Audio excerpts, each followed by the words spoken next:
जीवन को अच्छा बनाना है, जीवन को महान बनाना है और जीवन को उत्कृष्टताओं की ओर ले जाने पर अपनी चर्चा चल रही है और बात चल रही है बेस्ट फैमिली की। और बेस्ट फैमिली का बी बोल रहा है बैलेंस योर माइंड, ई बोल रहा है एक्सपेंस योर फीलिंग, एस बोल रहा है स्पेंड टाइम, टी बोल रहा है टेकल सिचुएशन, एफ बोल रहा है फॉरगिव अदर, ए बोल रहा है एक्सेप्ट एवरीवन नेचर, एम बोल रहा है मोटिवेट ऑफ्टेन, आई बोल रहा है इंटरेक्ट विथ ऑल, एल बोल रहा है लव एवरीवन और वाई बोल रहा है यस टू हेल्प। और बच्चों की वो बहुत सारी बातें आप लोगों के बीच में रखी, क्या करूं हो ही नहीं पा रही है पूरी वो बच्चों की बातें। और आ गया कि कुछ बातें बताना है, लेकिन अब देखता हूं कितना क्या हो पाता है जीवन को वास्तविकता में। तो बच्चों की उन बातों को लेकर मैंने बहुत सारी बातें आपसे करी थी कि बच्चों के सामने कम से कम झूठ मत बोलो, बच्चों के सामने बीड़ी सिगरेट तंबाकू पाउच मत खाओ, बच्चों के सामने कम से कम गाली मत दो, बच्चों के सामने बैठकर वासनापूर्ण दस मत दो, बच्चों के ऐसे कपड़े नहीं पहनाओ जो तन नहीं, जो क्या तन ढकता हो नहीं है बल्कि क्या तन दिखता हो। बच्चों के सामने अपने माता पिता की अभिनय मत करो, बच्चों के सामने अपनी पत्नी से झगड़ा मत करो, बच्चों के से अधिक अपेक्षा मत रखो, एक को कम और एक को अधिक महत्व दो, बच्चों को रोज टॉफी चॉकलेट ये ड्रिंक्स ये मत दिलाओ, बच्चों की गलतियों को नजरअंदाज मत करो, अभी छोटा है, गलती होने पर सबके सामने दूसरों के सामने बच्चों को सही मत बताओ, बच्चों की संगति पर ध्यान दो, बच्चों को समय दो, बच्चों की नाजायज मांग को पूरा मत करो, बच्चों को चुप करने के लिए मोबाइल मत दो, बच्चों को प्रेम से ना समझाकर अपशब्द और गाली, प्रेम से नहीं समझाना और अपशब्द और गाली से नहीं समझाना है, अपनी स्वयं की भावना उस पर नहीं लादना है। छोटी उम्र में ही उसे दुकान और जिम्मेदारी नहीं, उसकी खेलने कूदने की उम्र है। और छोटे में ऐसा भी नहीं कि मेहनत नहीं कराना, और साथ साथ में क्या बोला था कि बहनों को कम से कम घर का कार्य तो सिखा देना कि वो सीख जाए, कम से कम रोटी बनाना सब्जी बनाना और आदि आदि आदि। कल परसों आहार कर रहा था, इतनी बड़ी बहन, नाम नहीं लूंगा नहीं तो अच्छा नहीं लगता है, बोले उसको रोटी बनाते भी नहीं आती है। सोचो क्या स्थिति है, क्या परिस्थिति है कि अब बताओ उसकी उम्र होगी 25-26 साल, तो मेरे ख्याल से होगी उसकी उम्र, इतनी उम्र तो होगी है ना। अब इतनी उम्र होने के बाद उसको घर का नहीं आ रहा, कल जाएगी क्या करेगी, समझो बात को आप, ये आप करेंगे तो बहुत अच्छी बात है कि। और भी बहुत सारी बातें हैं कि बच्चों के माता पिता हो आप, यहाँ बैठे जितने माता पिता है, एक प्रश्न मैं पूछता हूँ, आप ये बताना कि बच्चों में आपने जो संस्कार दिए, जो धर्म दिए, जो अंदर से समर्पण और जो भक्ति है उसका बीजारोपण जो किया है वो ज्यादा महत्व रखता है कि जो स्कूली विद्यालय पढ़ी वो ज्यादा महत्व रखता है? जो आपने संस्कारित किया, जो आपने धर्म की पढ़ाई कराई, उसका बीजारोपण शायद आखिरी समय तक उसके भी काम आएगा और आपके भी काम आएगा। ठीक है ना। मैं आपसे पूछता हूँ, बड़ी गंभीरता से आपसे प्रश्न पूछता हूँ, जितना विद्यालय की पढ़ाई के लिए आप टेंशन में रहते हो, बच्चों उठो पढ़ो, जैसे विद्यालय की पढ़ाई के लिए आप कोचिंग लगाते हो, जैसे विद्यालय की पढ़ाई के लिए आप जो है छोड़ने और लेने जाते हो, इतनी गंभीरता आपके अंदर विद्यालय की पढ़ाई के लिए, क्या अपने बच्चों के प्रति आप धर्म की उस पाठशाला के प्रति इतने गंभीर हुए? कई बच्चों को छोड़ने गए, कई बच्चों को लेने गए, कई बच्चों से पूछा क्यों नहीं गए तुम पाठशाला? जब विद्यालय नहीं जाते हो तो आप बच्चों के कान पकड़ते हो, किसी तरह रो रो के और बच्चों को छोड़ के आते हो, लेकिन छोड़ के आते ही आते हो। क्या कभी ऐसे पाठशाला छोड़ने आप लोग आए? बताओ तो सही, कभी पाठशाला के लिए इतना विचार किया? क्यों नहीं किया? जबकि वो संस्कार उसके साथ हमेशा जाने वाले हैं। कभी आपने अपने बच्चे से बोला बेटा ध्यान रखना, पाठशाला में तुम्हें प्रथम नंबर पर आना है और तुम प्रथम नंबर पर आओगे तो मैं तुम्हें ये दूंगा? कभी किया? 24 भगवान का नाम सुना देना, मैं तुम्हें ये दूंगा? कभी किया? आप शायद एग्जाम की पढ़ाई में, उस विद्यालय की पढ़ाई में तो कुछ ना कुछ गिफ्ट देते हो, लेकिन कभी कोई ऐसे माता पिता है जब 24 भगवान के नाम सुना है, कुछ दिया, नमोकार मंत्र सुना कर दिया तो कुछ दिया, तुमने ये कर लिया तो कुछ दिया? इसमें क्यों नहीं हमारे अंदर ऐसी आस्था बैठ पा रही है? जितनी विद्यालय की पढ़ाई के लिए हमारे अंदर से आस्था है, अंदर से हमारे लिए जागरूकता है, अंदर से हमारी उन बच्चों के प्रति मानसिकता है, उतना धर्म के प्रति क्यों नहीं आस्था है आपकी? बताओ। जिस दिन धर्म के प्रति आपकी आस्था बन जाएगी तो समझना आपने बहुत बड़ा कार्य कर लिया, अपने लिए नहीं, अपने बच्चों के लिए। ये मान के चलना। सही संस्कार तो वही है। अगर आपने ज्ञान दान दे दिया, कौन सा ज्ञान दान? धार्मिक ज्ञान दान दे दिया, वो दान कहलाएगा। कैसे दान क्यों कहलाएगा? क्योंकि दान इसलिए कहलाएगा क्योंकि आप जो विद्या, बहुत मेरी बात नहीं, गुरु जी की बात बोल रहा हूँ, गुरु जी की बात बोल रहा हूँ। बोले जो शिक्षा वाली आप जो करा रहे हो, शिक्षा मतलब कौन सी? विद्यालय पढ़ाई, वो आपका कर्तव्य है। ये गुरुदेव के शब्द है। क्या बोलते गुरुदेव? कि जो विद्यालय की पढ़ाई है वो आपका कर्तव्य है और धार्मिक पढ़ाई आपका ज्ञान दान है। क्या गुरुजी ने क्या चिंतन दिया। एक दिन सुबह सुबह के प्रवचन के अल्टीमेट होते थे, हम बिल्कुल पाठशाला के बच्चे आए थे, आचार्य श्री का क्या उद्बोधन था? बोले ध्यान रखना, जो माता पिता अपने बच्चों को विद्यालय पढ़ाई को छोड़कर ये जो धर्म की पढ़ाई कर रहे हैं, ये ज्ञान दान है, ये ज्ञान दान दे रहे हैं। ज्ञान दान समझते ना? ज्ञान दान किसको कहते हैं? आप जो देते हो ना कि जिनवाणी भेंट करना है हमें, वो ज्ञान दान की बात चल रही है। साधुओं के लिए कुछ देना, उस ज्ञान दान की। अपने बच्चों को पाठशाला भिजवाना ज्ञान दान है। उसके लिए जितना आप खर्चा भी करोगे ज्ञान दान में जाएगा। विद्या, मान लीजिए कोई गिफ्ट भी दोगे, ज्ञान दान में जाएगा। उसके लिए लाना छोड़ना भी करोगे तो उसका पेट्रोल खर्चा ज्ञान दान में जाएगा। उसमें समय भी अगर आप दोगे तो ज्ञान दान में जाएगा।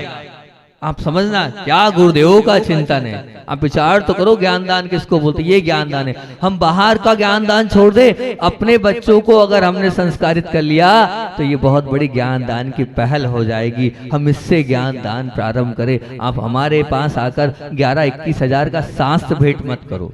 मुझे नहीं चाहिए आप शास्त्र भेंट की, वो 11,000 की 21,000 की बोली, कोई शास्त्र दान नहीं। कल एक छोटी सी बालिका ने जन्मदिन था, वो क्या नाम है, बैठी की छोटी सी बालिका, प्रशांत की बालिका, उसने हमें भी दिया। कौन सा शास्त्र चाहिए? मैं तो कह रहा हूँ हमें शास्त्र दिया ना, आप तो उंगली पकड़कर पाठशाला लाओ, वो शास्त्र दान होगा। लाओगे तो बहुत अच्छी बात है, वो शास्त्र दान सच्चा शास्त्र दान होगा कि हम अपने बच्चों को ज्ञान के बीजारोपण डाल रहे हैं। निश्चित मान के चलना। आप तय कर लो, मेरा बालक पहला भाग सुना देगा तो मैं ये दूंगा, दूसरा सुना देगा तो ये दूंगा, तीसरा सुना दूंगा तो ये दूंगा, और जैन सिद्धांत प्रवेशिका सुना दूंगा तो कोई बड़ी गिफ्ट करूंगा, कोई अच्छा बड़ा गिफ्ट करूंगा। ये करो, आप ऐसा प्रोत्साहन उसके लिए दो। मैं आपसे कह रहा हूँ वो उसके जीवन के अंत में, अभी मैं अपनी खुद की बता रहा हूँ।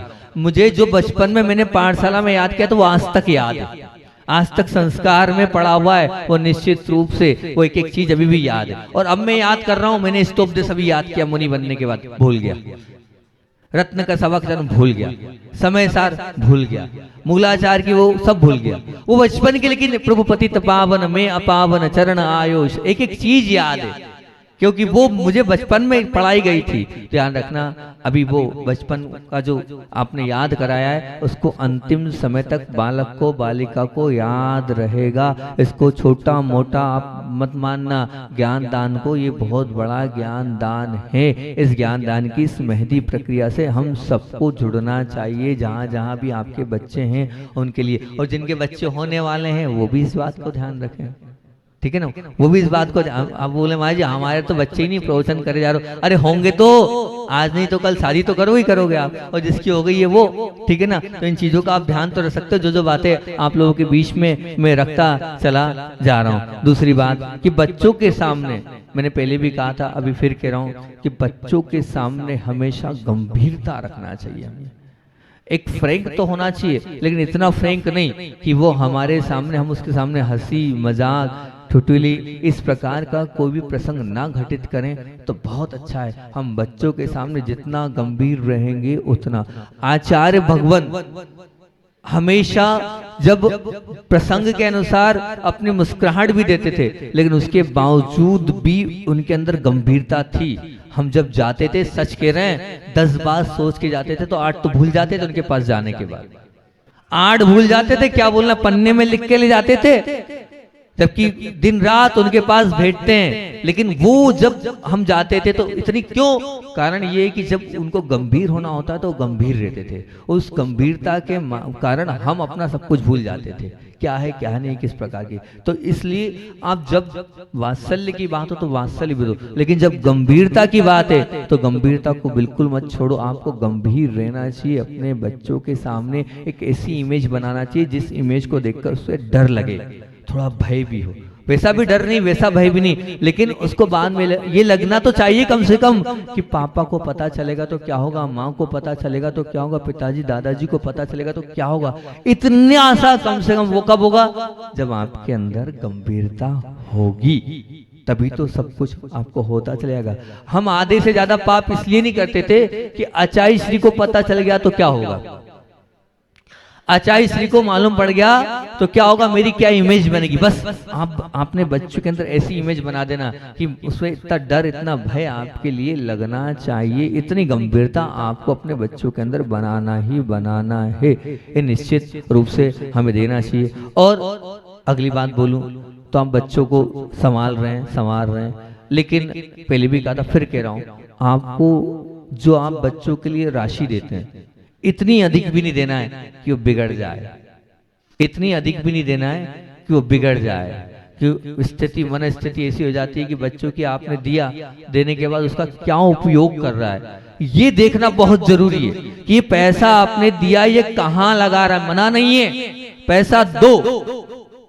कल देखो सब लोग अच्छे भी वामो रखे, हमने कहा था कि बच्चों से काम कराओ, और काम कराने के बाद क्या करना है, बच्चों से काम नहीं कराना है, काम कराना है और पैसे देना है। तो हमारे जो श्रीपाल महोदय का परिवार है, बाहुबली परिवार, सोनू भैया, तो बच्ची ने काम किया, कपड़े धोए, झाड़ू लगाया, पोछा लगाया, सब किया, पैसे दो, 50 का नोट ले लिया। हमने कहा गए कहाँ, बोले कहाँ गए, बड़े बाबा की दान पेटी में, बड़े बाबा की दान पेटी में डाल दिया। महाराज जी आपने यही तो बोला था, लेना है और दान करना है। तो ये निश्चित रूप से संस्कार आए, उसने सब मेहनत से काम भी किया, उसको ललक भी थी कि 50 रुपए मिलेंगे और उसका मैं सदुपयोग नहीं। तो आप बच्चों को अधिक भी मत दो, और दो तो कम से कम इतना दो कि वो कहाँ कर रहा है, और आवश्यकता से कम भी मत दो, आवश्यकता से कम भी मत दो। अगर आप दे रहे हो 5 रुपए भी दे रहे हो, और 5 रुपए भी दे भी रहे हो, 1 घंटा खड़ा रख रहे हो उसको, ये कर वो कर, ऐसा कर वैसा कर, और 5 रुपए देंगे हम, तो कौन सा मतलब का। ऐसा नहीं, पहले 5 दो और फिर काम कराना तो 5 अलग से दो।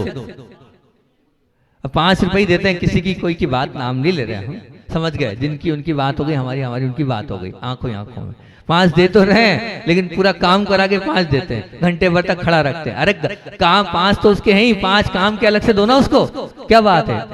देखो एक बात ध्यान रखना कि 10-20 हजार का, सच कह रहा हूं मैं, लेकिन आप बहुत अच्छे बन सकते हो। कैसे, जैसे मान लीजिए आप क्या नौकर है, उस नौकर को आप 50 रुपए अलग से दे दोगे, वो हमेशा आपको याद रखेगा। 100 रुपए अलग से, ऐसे कभी टैक्सी में कहीं, यहाँ ये 10-20 हजार का एक खाता खोल दो, ये दान में है मेरे, लेकिन वो जीवन भर आपको याद रखें। 150 की टिप आप जो दोगे ना, वो हमेशा आपके लिए प्रस्तुत रहेगी कि भैया इनने हमारे लिए किया था। यूं तो आप लाखों बोल रहे हो, और 2-5-10 हजार का एक टारगेट रख लो ना, मेरे साल भर का 10 हजार का खर्चा टिप का जब दूंगा तो कम से उन गरीबों का भी भला हो जाएगा, और इन बच्चों के लिए भी ये ले लो कि ये मेरे दान का है, तो बहुत अच्छी बात हो जाएगी। तो आवश्यकता से कम भी मत दो और आवश्यकता से अधिक भी मत दो, और दो तो ऑब्जर्व करो कहाँ कर रहा है, और अगर लगता है गलत कर रहा है तो उसको थोड़ा अपने हिसाब से मोटिवेट करो, बेटा दे तो रहे हो लेकिन गलत जगह जा रहा है, समझो इससे हमारा फायदा नहीं होना है। और सबसे बड़ी बात कि बच्चों की बात चल रही है, स्वयं तो आप बहुत महंगी और ब्रांडेड वस्तु पहनते हो,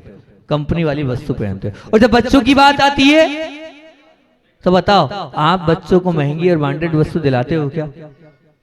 बताओ दिलाते हो क्या? नहीं दिलाते हो आप, बिल्कुल नहीं दिलाते हो, ये बहुत गलत बात है। अपने लिए ब्रांडेड, अपने लिए कंपनी की, और बच्चा मांग रहा है तो नहीं, बिल्कुल नहीं। आप, मैं ये कह रहा हूं गलत, आप मत पहनो, लेकिन अपने बच्चों को महंगी और ब्रांडेड पहनाओ, अपने बच्चों को अच्छा पहनाओ, तब तो हम मानेंगे बहुत अच्छी बात है कि ये निश्चित रूप से मान के चलना। अब मानना, सुनना मेरी बात, अब वो याद आ गया तो बता देता हूँ। एक बच्चे ने पूरे पैसे इकट्ठे किए, सुनना एकदम सत्य घटना, पूरे पैसे इकट्ठे किए, सब कुछ किया, करने के बाद क्या किया कि गुल्लक दान पेटी इकट्ठी हुई, मतलब उसने पैसा इकट्ठा करता गया। साल भर में जब पैसा इकट्ठा हुआ तो कुछ पैसे कम पड़ रहे थे, तो उसने बड़ी गुजारिश से अपनी माँ से मांग करी, सुनना क्या, बोले मुझे 2000 रुपए की आवश्यकता है। माँ ने बोला बेटा काय के लिए चाहिए? बोले वो नहीं बताऊंगा, मैं वो नहीं बताऊंगा 2000 काय के लिए चाहिए, पर मुझे 2000 की आवश्यकता है। बोले ऐसे नहीं मिलते पैसे। वो दादी के पास गया, दादी मुझे 2000 की आवश्यकता है। बेटा काय के लिए चाहिए? बोले वो तो अभी नहीं पता चलेगा, वो बाद में पता चलेगा। दादी ने भी मना कर दिया, कोई बात नहीं। वो दादा के पास गया, दादा ने भी वो सब एक, आखिर पैसे चाहिए काय के लिए? बोले इतने तो है तुम्हारे रोज तो मिलते, हर हफ्ते मिलते, तुम्हें पैसे में 2000 काय के? सब तो देते तुम, लाड़ प्यार में बिगड़ जाओगे। बिल्कुल नहीं, अब तब भी नहीं दिए। अब उसको एक ही उम्मीद की नजर, जो सबसे लाड़ले प्यारे थे, चाचा बहुत प्यार करते थे। उसने बड़ी अच्छे से बच्चे ने बात करी, चाचा मैं एक बहुत अच्छा काम करने जा रहा हूँ, मुझे 2000 की आवश्यकता है, प्लीज आप दे दो। अगर ऐसा होगा तो मैं आपको 4 महीने बाद आपके 2000 लौटा दूंगा। क्या बोला? 4 महीने बाद आपके 2000 रुपए में लौटा दूंगा। अब उन्हें 2000 रुपए जो है, चाचा ने कहा हाँ ले ले, खुशी खुशी 2000 रुपए दे दिए। अब सुनना, आप बड़े ध्यान से सुनना, क्या स्थिति, क्या मन स्थिति की। देखो छोटे से बच्चे के अंदर कितनी सोच और कितनी समझ है। वो बच्चा जो है, वो बच्चे जो है एक मोबाइल खरीद के लाया। मोबाइल की कीमत थी 18-19 हजार रुपए, 15-16-17 हजार रुपए उसके उसमें थे पूरे साल भर के। 19 हजार का मोबाइल, एकदम रियल घटना, 19 हजार का मोबाइल आया। मोबाइल आने के बाद पता उस मोबाइल को अपने पिताजी के जन्मदिन पर उसने गिफ्ट करा। बोले पिताजी आपका मोबाइल आधे समय बंद रहता है, मम्मी को फोन लगाने तक खराब रहता है, व्यवस्थित है नहीं, और मैंने आपको एक गिफ्ट किया। ये है बच्चे।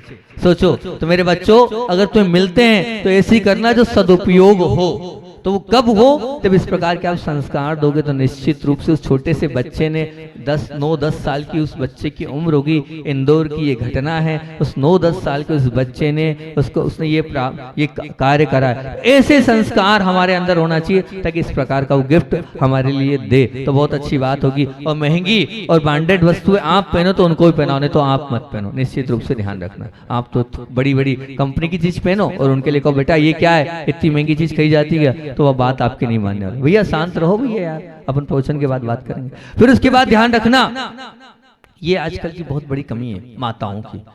क्या? बच्चों को कभी भी त्याग के लिए नहीं रोकना। बेटा छोटे हो तुम, आलू अभी तुम्हें बाहर जाना है, कहाँ तुम्हारी शादी होगी, कहाँ तुम पढ़ने जाओगे, वहाँ आलू कैसे छोड़ोगे, वहाँ प्याज किस प्रकार से होगा, नहीं रात्रि भोजन तुम्हें मिला नहीं मिला, क्या होगा, किस प्रकार से होगा। बिल्कुल गलत संस्कार दे रहे हो, ये संस्कार मत देना।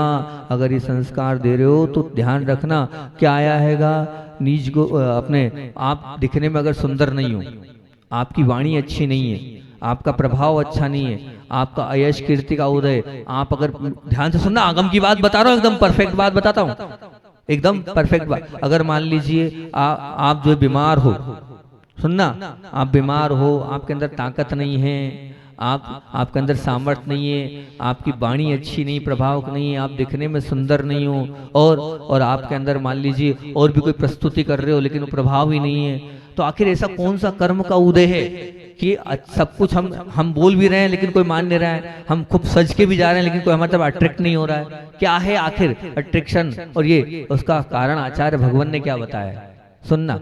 आचार्य भगवान ने कहा है ये सब चीजें आती नाम कर्म के अंतर्गत, तो उसका नाम कर्म अगर आपने बांध लिया है तो उसका है योग वक्रता विसंवाद, अशुभ से नाम योग वक्रता विसंवाद। विसंवाद के अर्थ दो दिए।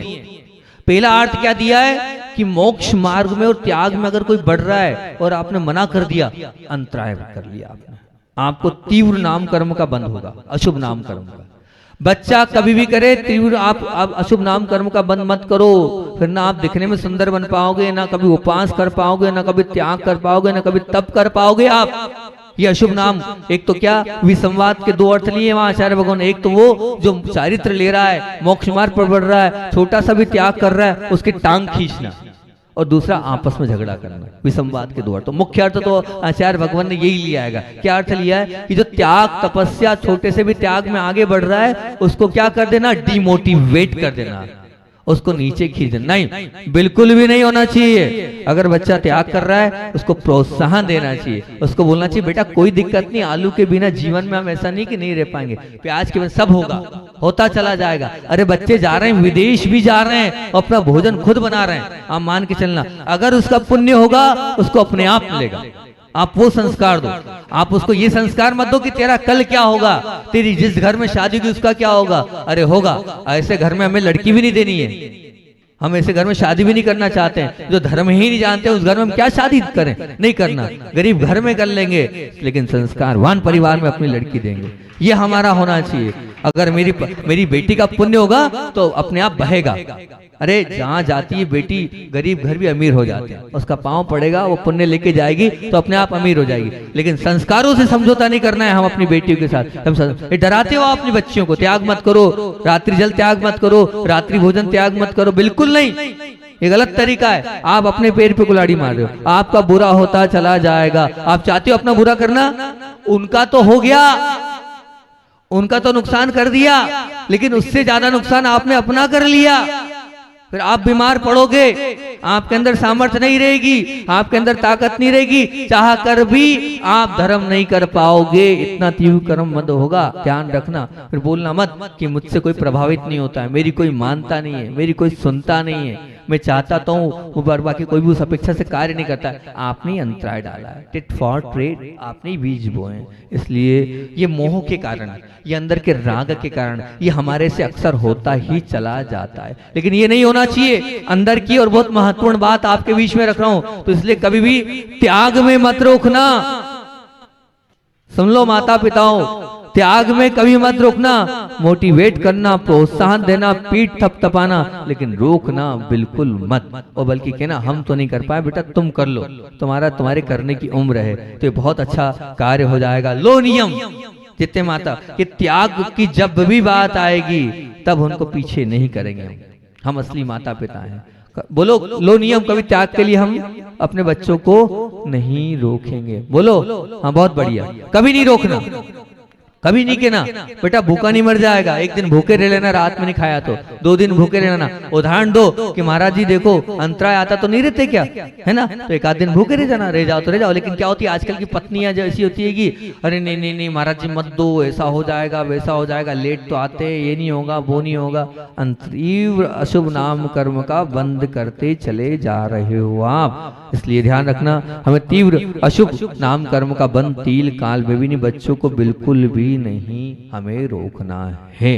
दूसरी बात, हम बच्चों को जो हाथ में थमा देते हैं मोबाइल, क्यों, असल में मोबाइल पहले नहीं था इतना, लेकिन वो कोरोना काल का लफड़ा आया, सबको वो कोरोना काल में वो पढ़ाई चालू हो गई। कौन सी पढ़ाई, ऑनलाइन, तब सब बच्चों को मोबाइल दे दिए, उस चक्कर में मोबाइल सबके पास आ गए। पहले मोबाइल इतने नहीं थे, जैसे कोरोना की देन है कि मोबाइल सबके हाथ में आ गए। मैं मना नहीं कर रहा हूँ मोबाइल देने के लिए, आपने मोबाइल दिला तो दिया, लेकिन आपने जो मोबाइल दिला दिया है उस मोबाइल पे आप देखो तो कि क्या चल रहा है क्या नहीं है, किस प्रकार की चीजें वो देख रही। मुझे बड़ा आश्चर्य होता है कि मतलब ये भी सत्य घटना, नाम नहीं लूंगा मैं, इंदौर रेवती रेंज में था, और रेवती रेंज में मैं था, एक छोटी सी बालिका को मोबाइल दिया था इसी कोरोना काल में, और लगभग 14 साल की उम्र होगी उस बालिका की। और भाई ने जब मुझे आके बताया, बोले महाराज जी मोबाइल दिया है, और मोबाइल में उस बच्ची ने वो देखती थी यूट्यूब पे, जिस चीज को देखती थी बाद में क्या कर देती वो डिलीट कर देती थी, जो भी हो सिस्टम। लेकिन एक हिस्ट्री होती है, हिस्ट्री करके कोई सिस्टम होता है, वो कंप्यूटर इंजीनियर, वो हिस्ट्री में वो जाओ तो पहले आपने क्या क्या देखा है, क्या होता है, वो कुछ सिस्टम होता है। तो उसने मुझे जब आके वो चीज दिखे, बोले देखो 14 वर्ष की उम्र है, उसने क्या क्या देखा है। मेरी तो बिल्कुल क्या बात करो, ये इतनी सी बालिका, बोले ये देख रही है, देख लो आप, 13-14 वर्ष की बालिका है, ये देख रही है। आपने दिला तो दिया अपने बच्चों को मोबाइल, लेकिन देखो तो कि मोबाइल क्या है। मैं हमेशा एक बात बोलता हूँ, क्या बोलता हूँ सुनो, मेरा फेवरेट है। पहले लोग क्या सुनाते थे, ज्वेलरी, अपनी ज्वेलरी होती ना वो छिपाते थे, ज्वेलरी, सोना है चांदी है गहने। आजकल अपनी गैलरी छिपाते हैं, आजकल अपनी गैलरी छिपाते हैं मोबाइल की। क्यों छिपा रहे हैं बताओ। वो एक सिस्टम होता है, शायद आप नहीं खोल सकते मोबाइल, उसका क्या होता है, पासवर्ड। क्या है भैया पासवर्ड किसका, खुली किताब होनी चाहिए ना। खुली किताब क्यों नहीं है, आपको ये देखना चाहिए कि किस बॉयज का नंबर है, और 22 के लिए देखना चाहिए कि किस गर्ल्स का नंबर है, इसमें कौन से लड़के कौन सी लड़कियों को क्यों है, कितना है, किस प्रकार से। बताओ, आपकी बालिका ऊपर उठ के जा रही है, आधा 1 घंटा, ऐसी कौन सी सहेली से बात हो रही है, नहीं बिल्कुल नहीं। आपने मोबाइल थमाया है, आपको फिर बाद में हाथ से निकल जाएगा, फिर रोना गाना मत करना, फिर अपने आप को ये मत करना ऐसा क्यों हुआ वैसा क्यों। उसमें पूरी गलती किसकी है, आपकी है। इसलिए आपने मोबाइल दिया है तो आपको आगे पीछे देखना चाहिए, समझना चाहिए। और एक माता पिता ने मोबाइल दिया, बहुत अच्छा, ये ऐसे माता पिता होने चाहिए। मैंने दोनों हाथ से आशीर्वाद दिया, माता बोले मोबाइल देंगे, आपको बात करना है ना, आपकी मित्र से बात करना है, मेरे बाजू में बैठो बेटा बात करो, जिससे बात करना है मेरे बाजू में बैठो, ये मोबाइल मना नहीं है। हमारे बाजू आप अकेले मोबाइल नहीं ले जा सकते, अपने कमरे में मोबाइल नहीं ले जा सकते, ऊपर मोबाइल नहीं ले जा सकते, आपको जिससे बात करना हो मेरे साथ बैठ के बात करो। हम पूरी ऐसा नहीं कि हम तुम्हें रोक रहे हैं, लेकिन मेरे साथ बैठ के आप बात करोगे।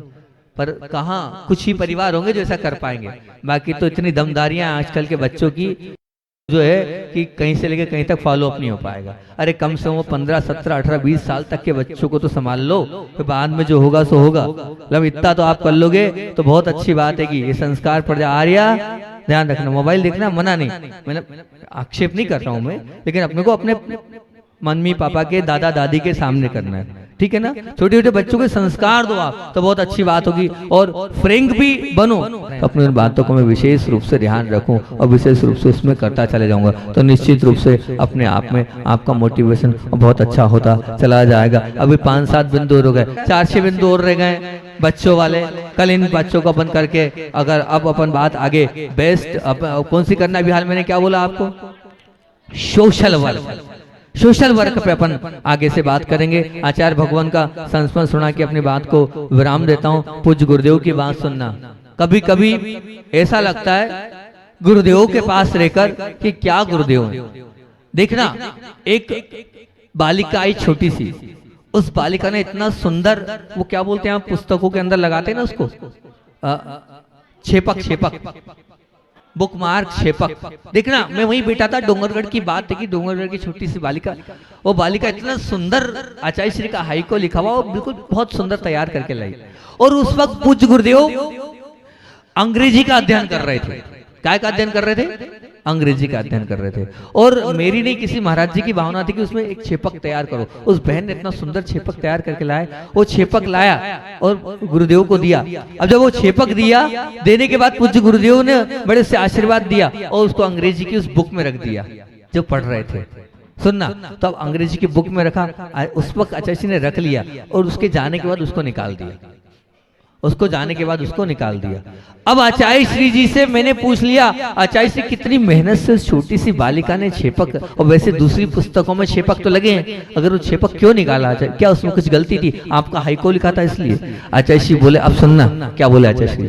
आचार्य श्री जी बोले इस पुस्तक को पढ़ने के पहले कुछ ना कुछ त्याग करना चाहिए। हम बड़े त्यागी तो है नहीं, हमारा आपके तपस्या का नियम तो है नहीं कि हम ये छोड़ दें वो छोड़ दें, हमारी अब उम्र बची नहीं त्याग करने की, ऐसा बोलते हैं। मैंने आचार्य महाराज अब क्या बचा त्याग करने के लिए? नमक लेते नहीं हो, मीठा लेते नहीं हो, हरी लेते नहीं हो, दूध लेते नहीं हो, है रस का त्याग है आपका, और क्या त्याग करोगे? बाहर में दाल रोटी में क्या त्याग करोगे? बोले नहीं फिर भी आपके जो तपस्वी थोड़ी हमसे बोलते हैं वो ऐसा। फिर बोले हमने ये अंग्रेजी की पुस्तक पढ़ने में नियम ये लिया है कि छेपक नहीं लगाएंगे, और पढ़ते दिन में 10 बार थे। 4 पुस्तक पेज नंबर याद रखें, 20 पर चौथा पैराग्राफ, 20 पर चौथा पैराग्राफ, 20 पर चौथा पैराग्राफ, फिर हम खोलेंगे और 20 पेज पर चौथा पैराग्राफ था। ये हमने नियम लिया पूरी पुस्तक को करने का। मैंने कहा क्या ऐसा? बोले हाँ यही त्याग है हमारा, हम छेपक नहीं लगाएंगे, बिना छेपक याद रखेंगे। और वो जब समय मिलता था जब पढ़ते थे। खोली इंग्लिश की, उसमें कोई नियम तो नहीं कायसर करो, खोली पुस्तक पढ़ी, 1 पेज पढ़ा, 1.5 पेज पढ़ा, उसको बाद में मैं सोचता भी था कि पुस्तक बंद करते तो अच्छे से ऐसा करने के पहले यूं और यूं क्यों करते थे। तब समझ में आया कि वो पेज नंबर देखते थे और साथ में नीचे कहाँ तक पढ़ना है वो देखते थे। विचार करना, ऐसे भी त्याग होते हैं। ये पूज्य गुरुदेव की महत्ता है कि इस प्रकार से छेपक नहीं लगाया, पूरी उस अंग्रेजी की पूरी उस बुक को उन्होंने 3-3.5 महीने में पढ़ा, लेकिन ऐसे ही पढ़ते थे। पेज नंबर 23 तीसरा पैराग्राफ, पेज नंबर 25 8वां पैराग्राफ, ऐसे याद करके। तो कुछ हम भी ऐसे ही कुछ त्याग तपस्या सीखे, जैसे हमारा जीवन भी उनके जमाने। इसी भावना बोले आचार्य विद्यासागर जी महामुनि राज की।